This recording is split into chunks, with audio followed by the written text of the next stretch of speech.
श्री राजेंद्र जी वेद, श्रीमती मधुबाला जी वेद, आपके बेटे सिंगापुर में जॉब कर रहे हैं।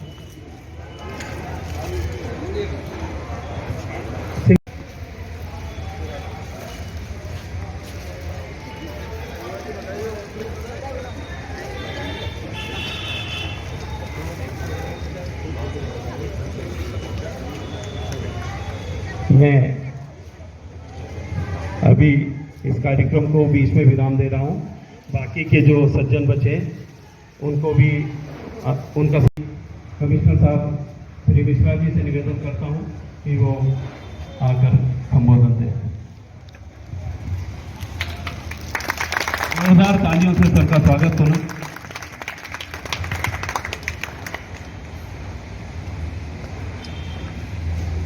आज के इस बड़े ही गरिमापूर्ण एडिशनल डीसीपी प्रशांत चौबे जी, रमेश शर्मा जी, यहाँ उपस्थित सभी हमारे एक शहर के वरिष्ठ नागरिकगण, प्रबुद्ध नागरिकगण, जो कि हमारे इस आज के समारोह के मुख्य अतिथि हैं, सभी लोग।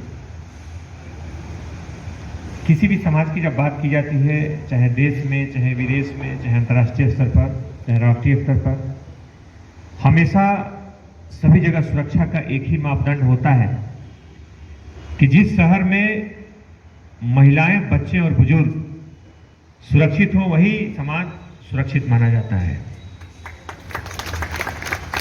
जो व्यक्ति युवा है, ऊर्जावान है, मजबूत है, वो तो अपनी रक्षा कर लेगा, लेकिन समाज की जिम्मेदारी है, पुलिस की जिम्मेदारी है, सरकार की जिम्मेदारी है कि जो हमारे बुजुर्ग हों, जो हमारे महिलाएं हैं, जो बच्चे हैं, उनकी जिम्मेदारी सुनिश्चित की जाए।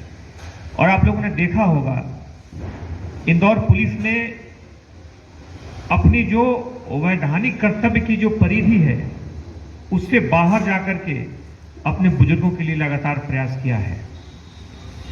चाहे पुलिस पंचायत की बात हो, चाहे आलम्बन यूनिट है जो जिसमें माध्यम से जो हमारे बुजुर्ग हैं उनके लिए एक पुलिस आलम्बन के रूप में काम करती है। लगातार कोशिश है कि हमारे वो बुजुर्ग जो कि जीवन भर कहीं न कहीं सक्रिय रहे, अपने हर अवसर पर करते रहे, लेकिन एक उम्र के पड़ाव के बाद जब कहीं थोड़े थकने लगते हों तो ऐसा ना हो, जो उनके परिजन दूर हो, खास तौर पर ऐसा ना हो कि उनके साथ कोई उनका अपना, कोई पड़ोसी, कोई जानने वाला उनके साथ इस तरह की अशोभनीय परिस्थिति पैदा ना करे। जो कि समानता शिकायतें आती हैं, उसमें दो तरह की शिकायतें आती हैं। एक तो परिजन जो कि नज़दीक होते हैं, कई बार संपत्तियों के लिए वो परेशान करते हैं, या कई बार पड़ोसी, कई बार असामाजिक तत्व इस तरह की कोशिश करते हैं। लेकिन पुलिस की कोशिश रही लगातार, और प्रतिदिन जो बुधवार की मीटिंग होती है या फिर प्रतिदिन की जो सुनवाई होती है, उसमें कोशिश रहती है कि हमारे बुजुर्ग अगर किसी भी तरीके से मुख्य तौर पर उनके बुजुर्ग होने के कारण अगर कहीं कोई प्रताड़ित है तो पुलिस उनके लिए 24 घंटे खड़ी है। हमें याद है कि जब कोरोना का दौर चल रहा था, उस दौरान बहुत सारे लोगों के फोन आते थे जो दूसरे देशों में थे, यूरोप में थे, अमेरिका में थे और कई देशों में थे। वो कोरोना के कारण वहां से हिल नहीं सकते थे। एक व्यक्ति का फोन आया कि मेरे पिताजी अकेले हैं, मेरी माँ भी नहीं रही पिछले कोरोना में, 2020 के जो कोरोना था उसमें नहीं रही थी, 21 का है, अकेले हमें बहुत परेशान हो, और आज उनका जन्मदिन है, मैं बड़ा उदास महसूस कर रहा हूँ। आपका नंबर मिल गया तो मैंने सोचा कि बात करें, क्या पुलिस इसमें कुछ कर सकती है। वो जानते थे कि पुलिस का सामान्य तौर पर इतनी सारी जिम्मेदारियां हैं कि समान परिस्थितियों में बड़ा मुश्किल है, लेकिन शायद पुलिस का एक ये पक्ष उन्हें मालूम होगा। मैंने कहा कि आप परेशान ना हो, आप 1 घंटे बाद अपने पिताजी से बात करिएगा। और 1 घंटे बाद पलासिया क्षेत्र में पुलिस केक के साथ उनके पिताजी के घर पे पहुंची, और वहां पे पहुंच करके उसने केक काटा। उस व्यक्ति ने फिर वहां से सोशल मीडिया, ट्विटर वगैरह पर उस चीज का उल्लेख किया। उसे बड़ी खुशी हुई, उसे उम्मीद नहीं थी, उतना उसे प्रसन्नता हुई। और सही यही कर्तव्य है, मानव जीवन यही है कि अपने कर्तव्य के अलावा अगर हम अपने इस तरह के कार्यों से, जिस रूप में कार्य कर रहे हैं, अगर इस तरह से कुछ कार्य मानवीय संवेदनाओं पर आधारित कार्य कर सकें, तो वही सही उपलब्धि है। हम जानते हैं कि 98% लोग नियम कानून को मानने वाले होते हैं, मात्र 1 से 2% लोग ऐसे होते हैं जो अपराधों को करते हैं, नियम कानून का उल्लंघन करते हैं। इसलिए जब प्रशांत बोल रहे थे कि जब कहीं बातचीत में आई कि पहले हम पुलिस से आती थी तो डर जाते थे और जब पुलिस अब आती है तो उसे अपना हम मित्र समझते हैं, पुलिस की मूल भावना भी यही है। हम जानते हैं कि बार बार आपने सुना होगा माननीय मुख्यमंत्री जी को कि पुलिस को हमेशा अपराधियों के लिए वज्र से ज्यादा कठोर और आम आदमी के लिए फूल से ज्यादा कोमल होना चाहिए। आप लोगों ने कई बार सुना होगा। मूलतः पुलिस का उद्देश्य भी यही है कि पुलिस जो है पूरी तरीके से जो हमारा आम व्यक्ति है, जो शहर के जो हमारे सम्मानीय नागरिक हैं, जो हमारे प्रबुद्ध जन हैं, उन्हें पुलिस को देख करके एक सुरक्षा का भाव होना चाहिए कि हमारा कोई असामाजिक तत्व, कोई गुंडा तत्व किसी तरीके से हमारा नुकसान नहीं कर सकता। और दूसरी तरफ जो असामाजिक तत्व हो, जो गुंडे हो, उनके पैर कांपने चाहिए। आपको मालूम होगा कि यहीं पर इंदौर में ही सबसे पहले असामाजिक तत्वों का पूरे देश में उनके घर तोड़ने से लेकर बाकी जो कड़ी कार्रवाइयां हैं यहीं से शुरू हुई, जो कि एक मिसाल बनी। तो अपराधियों के खिलाफ पुलिस अत्यंत सख्त है, उन्हें किसी भी तरीके से उन पर कठोरतम कार्रवाई करती है। जो भी वैधानिक सीमा में है पुलिस उसे करती है। और इस बात का मैं संतोष है कि दूसरी तरफ हमारी पुलिस आम व्यक्ति की संवेदना को लेकर के संवेदनशील है। यही की बात को छोड़ दें, पिछले दिनों की एक घटना थी, अपने अखबारों में पढ़ा होगा कि FBI आई थी, उसने इंदौर पुलिस को सम्मानित किया। उसमें घटना क्या थी? घटना थी कि यहाँ के कुछ अपराधी, उन्होंने बुजुर्गों को निशाना बनाया। ऐसे बुजुर्ग जो 60 से 70 साल के बीच के थे और दूसरे देशों के थे, उनको निशाना बनाया। उनको मालूम था कि लोग अकेले रहते हैं, यहां से ज्यादा समस्या दूसरे देशों में है। यहां तो हो सकता है बच्चे गए हों परिस्थितियों बस, वहां एक शहर में भी रहते हैं तो अलग अलग रहते हैं। तो बुजुर्ग अकेले हैं, असुरक्षित हैं, कई चीजों को लेकर के उनके मन में शंका के बादल हैं। और उस दौरान वहीं के नंबर से कॉल स्पूफिंग कहते हैं उसको तकनीकी भाषा में, वहीं के नंबर डिस्प्ले करा के उनको कॉल करते थे यहाँ के ठग। और वहां के लोगों को पता चलता था कि लगता है कुछ लोकल कॉल आया है, उनके बोलने की स्टाइल, टोन सब कुछ वैसा ही था।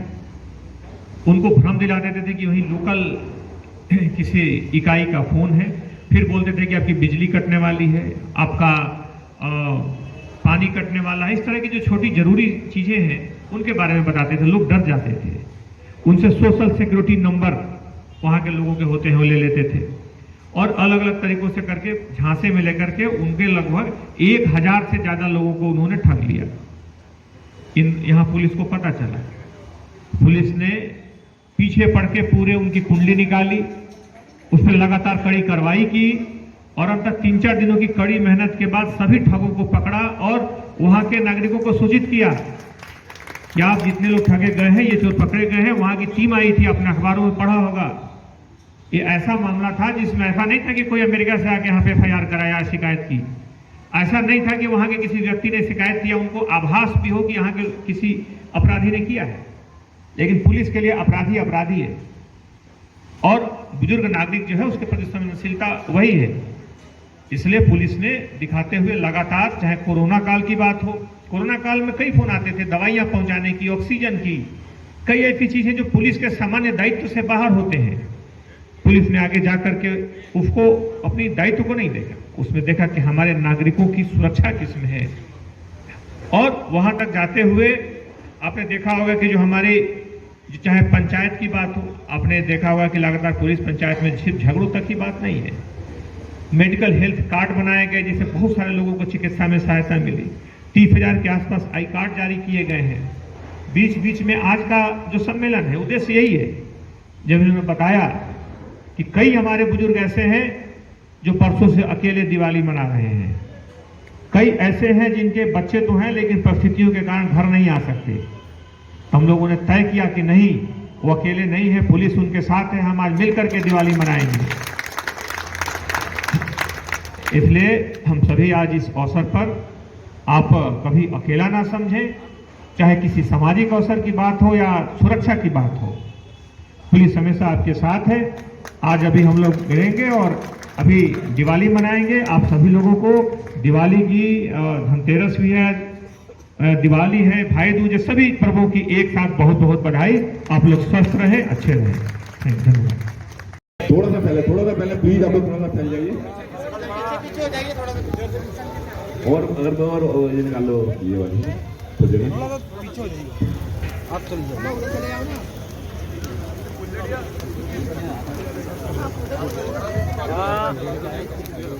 चलो इससे चलो, एक तो देना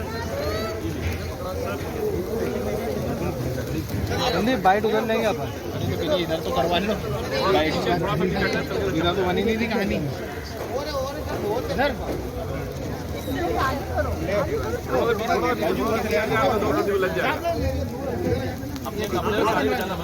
थोड़ा पीछे हट जाना, थोड़ा सब गोल गोल घुमाएंगे एक साथ। पीछे आना चाहिए, थोड़ा पीछे हो जाएंगे। एक बात बनाएगा पूरा जाए, ऐसा बनाएगा सर्कल आ जाएगा।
आगे भी जारी रहेगा।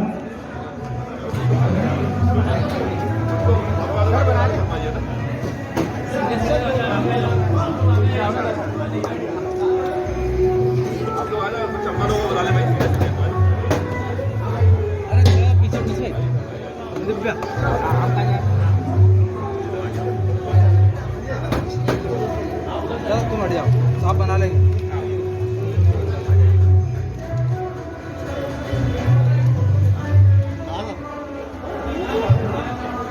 उधर से जाओ ना, एक एक देना, एक दादा थोड़ा उधर ही रो, दादा उधर ही रो ना, दादा बनाने का मौका दो।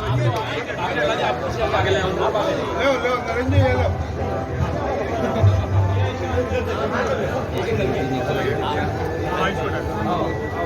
लो ये डालो।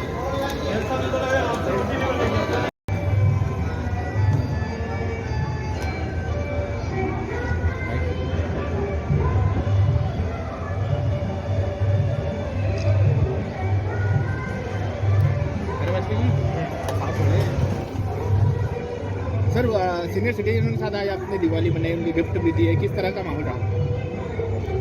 पुलिस का मानना है कि वो समाज वही सुरक्षित माना जाता है जहाँ पर महिलाओं बच्चों के साथ बुजुर्ग भी सुरक्षित हों। लगातार पुलिस ने इसके लिए लगातार प्रयास किए हैं। आलम्बक इकाई के अंतर्गत विभिन्न तरह के कार्यक्रम शुरू किए गए हैं। चाहे कोरोना काल में मेडिकल हेल्थ कार्ड की बात हो या पुलिस पंचायत की बात हो, लगातार पुलिस ने घरेलू विवादों से लेकर बुजुर्गों के स्वास्थ्य तक को लेकर के लगातार प्रयास किए हैं। कई बार उत्तरदायित्व तो उसकी कानूनी परिधि से बाहर जाकर के भी हुए हैं। और इसी कड़ी में पुलिस को पुलिस पंचायत में जो लोग आते हैं उसमें बहुत सारे ऐसे हमारे बुजुर्ग हैं जिनके परिजन, जिनके घर के बच्चे दूसरे देशों में हैं, दूसरे जगहों पे आ नहीं सकते हैं और ये वर्षों से अकेले दीपावली मनाते हैं। पुलिस ने तय किया कि उनके साथ बैठ करके आज दीपावली मनाएंगे और उनके साथ एक उन मुद्दों पर चर्चा करेंगे। मुख्य तौर पर आज का जो एक कार्यक्रम था उन बुजुर्गों के लिए था, उन बुजुर्गों के सम्मान में था जो वर्षों से दीपावली में घर पर अकेले रहते हैं। और उद्देश्य था कि वो अपने को अकेले न समझे, वो अपने को सुरक्षित समझे, निरापद समझे और अपने को पुलिस का एक अंग समझे। इसमें लोगों ने बताया, बड़ी खुशी हुई जो हमारे जब चर्चाएं होती हैं कि पहले पुलिस आती थी तो कई बार इन्हें भय होता था, लेकिन अब पुलिस आती है तो अपने को सुरक्षित समझते, एक मित्र के रूप में देखते हैं। पुलिस का और शासन का यही उद्देश्य भी है कि एक आम व्यक्ति जो कानून का सम्मान करता है, कानून में आस्था रखता है, वह पूरी तरह पुलिस को अपना एक मित्र समझे, अपना एक सहृदय मित्र समझे, जो हमेशा हर सुख दुख में उसके साथ है। और दूसरी तरफ जो अपराधी हैं, पुलिस के लिए हमेशा पुलिस उनके लिए एक दुर्गम चुनौती रहे, एक कड़ी कार्रवाई करती रहे, जैसे कि पिछले हर मामलों में लगभग किया गया। सर एक बात, यहाँ पर आपका अनोखा रूप देखने को मिला, आपने बुजुर्गों के साथ बैठकर रोटी भी बनाई तंदूर पर। मुख्य तौर पर एक बुजुर्गों के साथ कुछ समय जो हम लोग रहे, उसमें उद्देश्य था कि हमारे जो बुजुर्ग हैं अपने को सुरक्षित समझें, अपने को हर तरह के किसी भी संकट में, सुख दुख में, अपनी आपदा में पुलिस को एक अभिन्न मित्र के रूप में देखें। तो एक कार्यक्रम जो था उसी सम्मान में आयोजित था और इसकी जो विभिन्न कड़ियाँ थी उसी के अलग अलग